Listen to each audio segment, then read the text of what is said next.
नमस्कार श्रोते हो, मी अभिवाचक श्वेता म्हसकर. चला ऐकूया चपराक प्रकाशित आपल्या मुळांशी जोडलेल्या सोन्यासारख्या माणसांची गाथा. नानासाहेब खर्डे यांचे प्रेरणादायी आत्मकथन पाळं मुळं. हे आणि चपराकची इतर महत्त्वपूर्ण पुस्तके घरपोच मागवण्यासाठी shop.chaprak.com या संकेतस्थळाला अवश्य भेट द्या. दिवाळी आली. पाटबंधारे खात्यात भरतीही सुरू झाली. नोव्हेंबर महिन्यात काही मित्रांना नोकरीचे कॉल येऊन कुणी मुळा प्रकल्पावर, कुणी कुकडी प्रकल्पावर, तर कुणी आणखीन कुठं हजर झालं.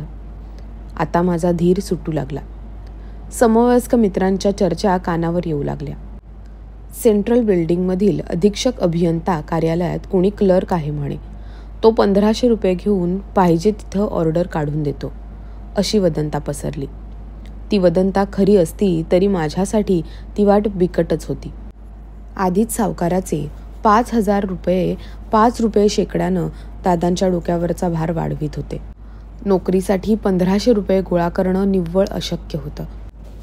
नोकरीसाठी मेरिट लावलं असतं तर पहिल्या महिन्यातच मला नोकरीचा कॉल यायला हवा होता.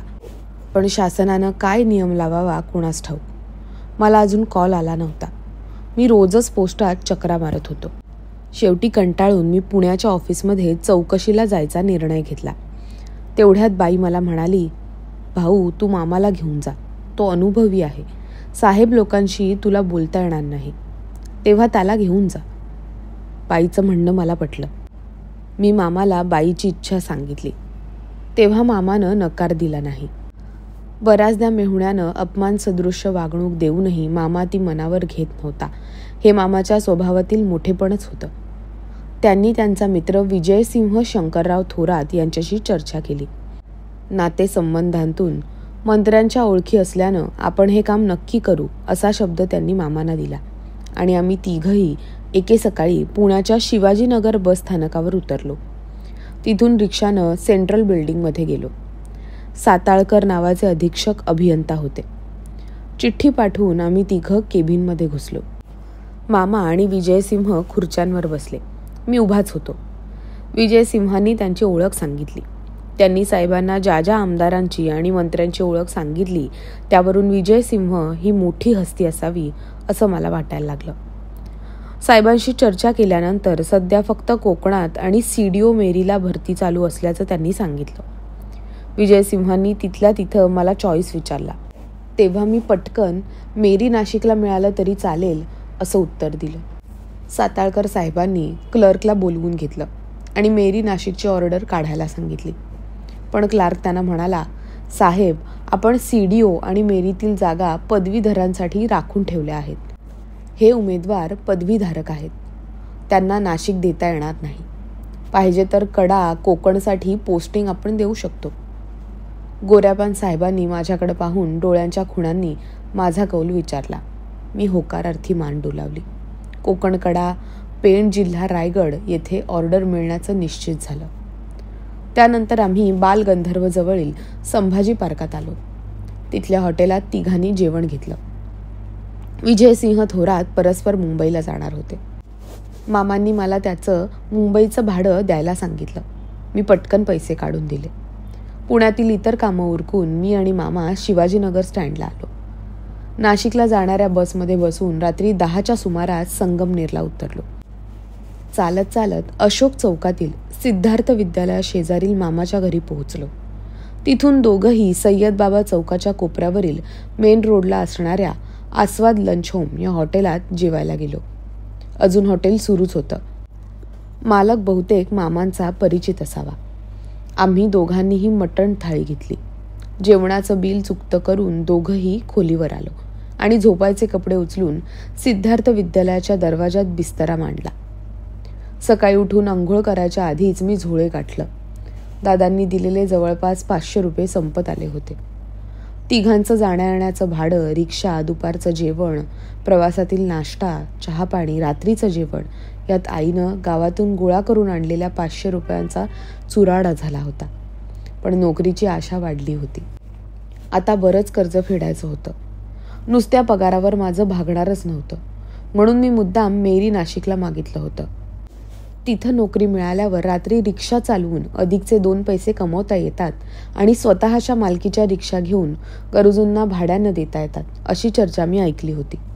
त्यामुळे आपणही तसंच काहीतरी करून दादांच्या डोक्यावरील कर्जाचा डोंगर कमी करून मागच्या भावंडांचं शिक्षण आणि लग्न यांची जबाबदारी घ्यावी, या उद्देशानं माझं विचारचक्र सुरू होतं. पुण्याला जाऊन आल्याला महिना लोटला तरी माझी ऑर्डर काही येईना. अशातच मला देशमुख नावाचा नवीनच जॉईन झालेला कनिष्ठ अभियंता संगमनेरला नवरंगे फुटवेअरजवळ भेटला. त्याच्याशी चर्चा केली. तो जॉईन होऊन 1.5 महिना झाला होता. पुण्याच्या कार्यालयातील क्लर्क निश्चितच पैशांची वाट पाहत असेल म्हणून तुला ऑर्डरला उशीर होतोय असं त्याचं मत पडलं. 1500 रुपये देऊन टाक आणि घाटावरच हजर हो असा व्यवहारी सल्लाही त्यानं दिला. पण पैसा हाच कमकुवत दुवा होता. वाट पाहता पाहता डिसेंबर उजाडला आणि 15 डिसेंबरला टपालानं मला नोकरीचा आदेश मिळाला. कुलाबा जिल्ह्यातील पेण शहरातील रामवाडीत असणाऱ्या कोकण लाभक्षेत्र विकास प्राधिकरण पेण या कार्यालयात जाऊन कनिष्ठ अभियंता या पदाची सविस्तर नेमणूक घेण्याच्या सूचना मला देण्यात आल्या होत्या. मला खूप आनंद झाला. कुठं का होईना सरकारी नोकरी पदरात पडणार होती. बाई, आई आणि दादाचं स्वप्न सत्यात उतरणार होतं. सरकारी नोकरी हा त्या काळातील अनमोल दागिना होता. सगळा अट्टाहास आणि धडपड कामाला येणार होती. ऑर्डर हातात मिळाली तरी कुलाबा जिल्ह्यातील पेण शोधून तिथून सविस्तर नेमणुकीचं ठिकाण मिळवून कामाच्या ठिकाणी हजर व्हायचं होतं. महिनाभर काम केल्यावर हातात पैसे येणार होते.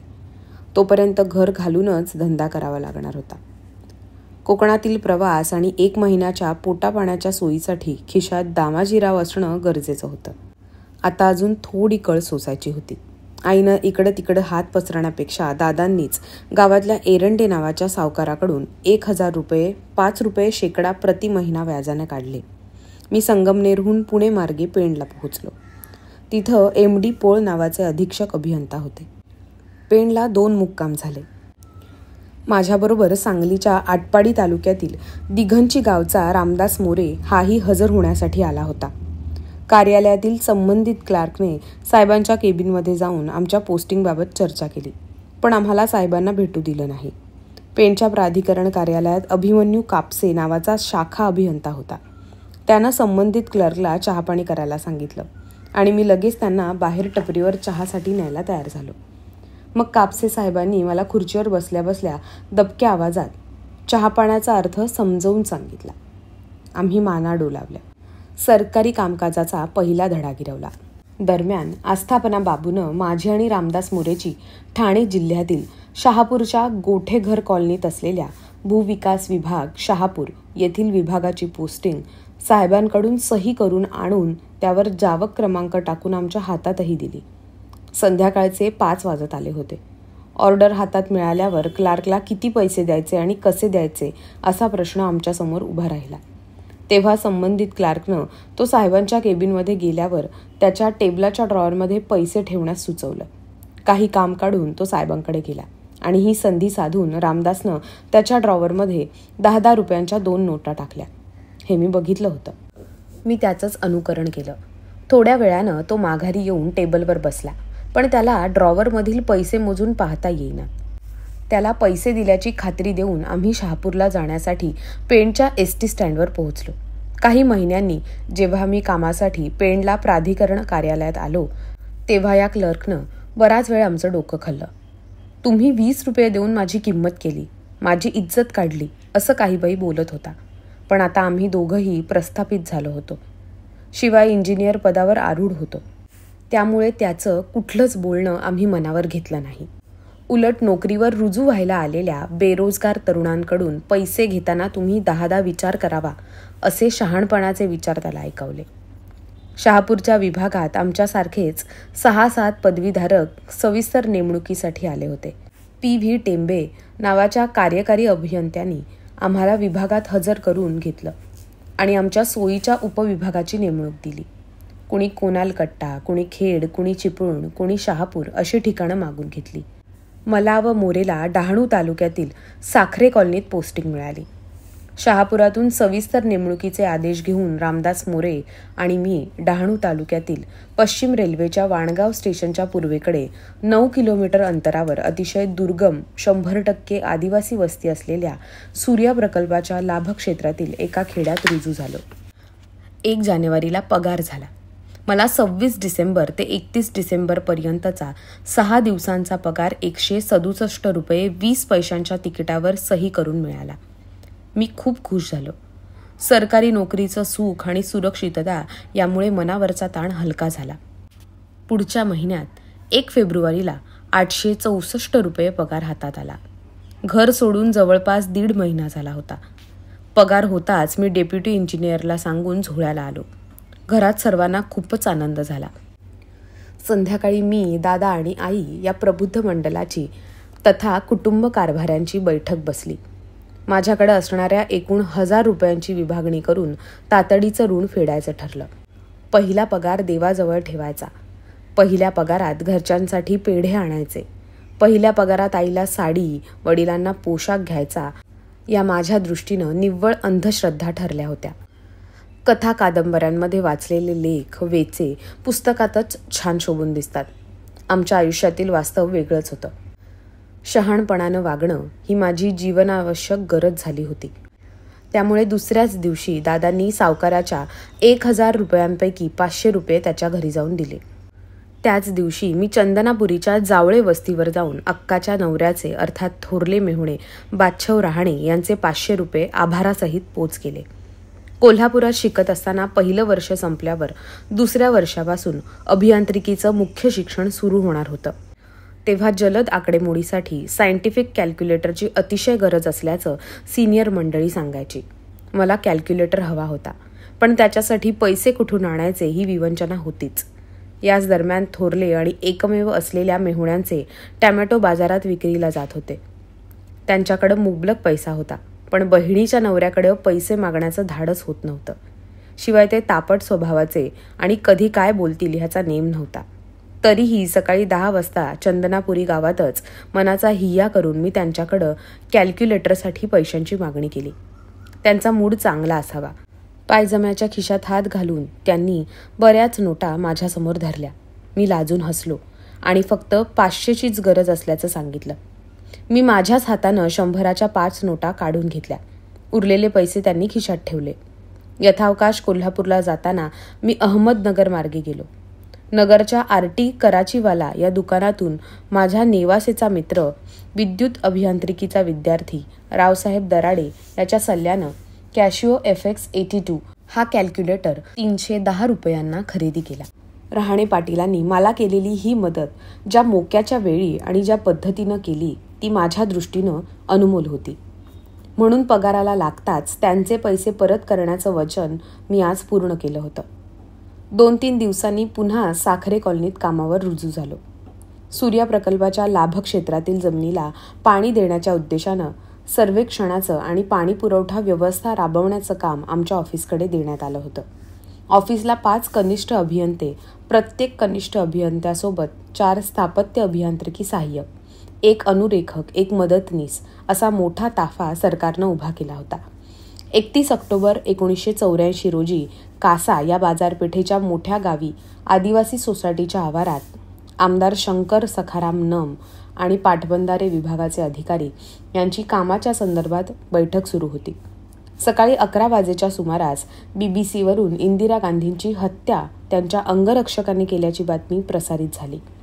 इंदिरा गांधी म्हटल्या की त्यांची माझ्या कायम लक्षात राहणारी घोषणा म्हणजे कठोर परिश्रमास पर्याय नाही. आमचं कार्यालयीन मुख्यालय साखरे कॉलनी ते चारोटी नाका हे जवळपास अंतर 22 किलोमीटर होतं. मुंबई अहमदाबाद या राष्ट्रीय महामार्ग क्रमांक 8 वरील चारोटी नाका हे दळणवळणाचं मोठं केंद्र आहे. या चौफुल्यावरून उत्तरेला तलासरी, वापी, सुरत, अहमदाबाद, दक्षिणेला मुंबई, पूर्वेला जव्हार आणि पश्चिमेला डहाणू, वाणगाव या मोठ्या शहराकडे जात येत. अत्यंत गजबजलेला हा परिसर.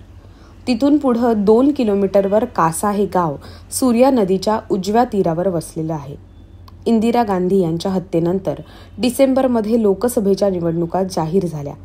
निवडणुकीच्या कामासाठी आमच्या नेमणुका झाल्या. ऑफिसच्या सर्व कर्मचाऱ्यांना डहाणू तालुक्याच्या बाहेर तलासरी तालुका विधानसभा क्षेत्रात नेमणुका देण्यात आल्या. तलासरी या तालुक्याच्या गावी जाण्यासाठी 20 किलोमीटरवरील चारोटी नाका येथे एसटी बसने जायचं. त्यानंतर गाडी बदलून हायवेनं 15 किलोमीटरवरील तलासरी गाठायची. प्रत्यक्ष निवडणुका व्हायच्या आधी 3 वेळा निवडणूक कामाचं प्रशिक्षण देण्यात आलं. साखरे कॉलनीमधील एकाच सरकारी क्वार्टरमध्ये अमरसिंह माने, मुसा अली चौगले, रामदास मोरे आणि मी असे 4 जण एकत्र राहत होतो. मी वगळता 3ही सांगली, कोल्हापूर जिल्ह्यातील होते. समवयस्क असल्यानं आणि स्वतःचं जेवण स्वतः बनवण्याचा एकमेव पर्याय असल्यानं 4घांनाही एकमेकांशी ताळमेळ ठेवतच जगावं लागत होतं. त्या अर्थानं अद्याप आमचं हॉस्टेल लाईफ संपलेलं नव्हतं. 4घही अविवाहित असल्यामुळे आचरटपणा नखशिकांत भरला होता. निवडणुकीच्या आदल्या दिवशी आम्ही सारे कर्मचारी सकाळच्या 6:30च्या चारोटी नाका येथे जाण्यासाठी दांडी जव्हार बसमध्ये चढलो. कंडक्टरनं तिकीट फाडायला सुरुवात केली आणि अचानक नेहरू शर्ट घातलेला चौगुले बाकड्यांच्या मधल्या बोळीतून ड्रायव्हरच्या मागील सीटपर्यंत जाऊन उलटा फिरला. आपलं तोंड वेंगाडून आणि दोन्ही हातांची बोटं विचित्र पद्धतीनं वेडी वाकडी करून प्रवाशांच्या तोंडापुढे नाचवत तो गाणे म्हणू लागला. तुम 1 पैसा दोगे वो 10 लाख देगा, गरीबी की सुनो वो तुम्हारी सुनेगा. दर्दभरी आवाजात याचना सुरू झाली. पुढच्या दोन्ही कडेच्या बाकड्यांवर मी आणि रामदास मोरे बसलो होतो. ठिकठिकाणी आमचेच कर्मचारी बसले होते. चौगुलेचं गाण्याचं पहिलं कडवं पूर्ण झालं आणि मी खिशात हात घालून 1 रुपयाचा ठोकळा काढला. लागली चौगुलेच्या शेजारी उभ्या असलेल्या बारीक चणीच्या अमर मानेनं तळहाताच्या उंजळीत रुमाल धरून ती याचकाची उंजळ माझ्या पुढे धरली. रुपयाचा ठोकळा त्यात टाकल्यावर मानेनं रुमालासह दोन्ही हात कपाळाला लावून कुर्निसात केला. एवढ्यात डाव्या बाजूच्या बाकड्यावरील रामदास मोरेनंही 1 रुपयाचा ठोकळा फकीराच्या उंजळीत दान केला. मग पुढं फकीर गाणं म्हणत चालला. मागं त्याचा चेला रुमालाच्या उंजळीत प्रवाशांनी टाकलेलं दान गोळा करत निघाला. मागच्या दरवाजापर्यंत येईस्तोवर बहुतेक प्रवाशांनी दान केलं. साऱ्यांचीच करमणूक झाली. बसमधील फकीरी गाण्याचा उद्देश तोच होता. नंतर चारोटी नाक्यावर उतरून फकीराच्या साथीनं सगळे चहा प्यायले आणि तलासरीच्या गाडीत बसले. तलासरीला आल्यावर तहसील कार्यालयाच्या आवारात आमचा डेरा पडला.